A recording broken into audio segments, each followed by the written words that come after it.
एक समय की बात है। एक छोटी सी लड़की थी जिसका नाम माया था। वह एक छोटे से गांव में रहती थी जो जंगल के किनारे स्थित था। माया एक स्वप्न दृष्टा थी।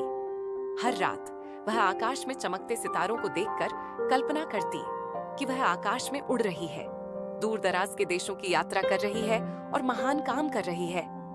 लेकिन उसका गांव बहुत गरीब था और उसके माता पिता दिन रात मेहनत करते थे ताकि किसी तरह घर का खर्च चला सकें। लोग अक्सर माया से कहते कि उसके सपने बहुत बड़े हैं और उसे साधारण जीवन जीने के बारे में सोचना चाहिए, जैसे घर का काम करना या संतुष्ट रहना। लेकिन माया ने कभी अपने सपनों को छोड़ने का विचार नहीं किया।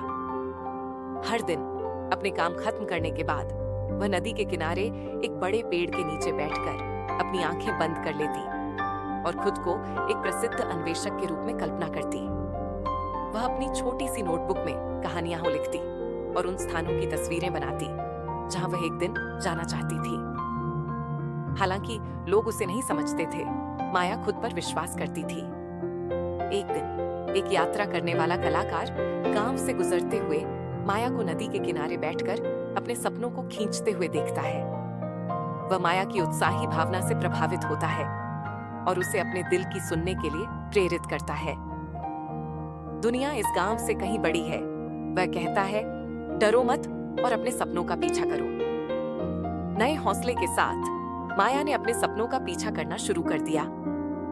वह और भी मेहनत करने लगी, छोटे मोटे कामों से पैसे बचाने लगी। वह किताबें पढ़ने और लेखकों की कहानियां जानने लगी जो अन्वेषकों और साहसी यात्रियों के बारे में थीं। धीरे धीरे माया अपनी कहानियों और चित्रों के लिए प्रसिद्ध हो गई, जो कई लोगों के दिलों को छू गईं। उसने कभी नहीं छोड़ा कि एक दिन उसके सपने सच होंगे। कई सालों बाद माया एक प्रसिद्ध लेखक और अन्वेषक बन गई और उसने दुनिया भर की यात्रा की, जैसे उसने हमेशा कल्पना की थी। उसने उस कलाकार की दया को कभी नहीं भुलाया, जिसने उसे तब विश्वास दिलाया जब कोई और उसे नहीं समझता था। माया की कहानी गांव के सभी लोगों को यह याद दिलाती है कि सपने केवल कल्पनाएं नहीं होती, बल्कि वे संभावनाएं होती हैं जिन्हें साकार किया जा सकता है, यदि आप उन्हें पाने की हिम्मत और साहस रखते हैं। कहानी का संदेश है, कोई भी सपना बहुत बड़ा नहीं होता, यदि उसे हासिल करने की हिम्मत और मेहनत हो।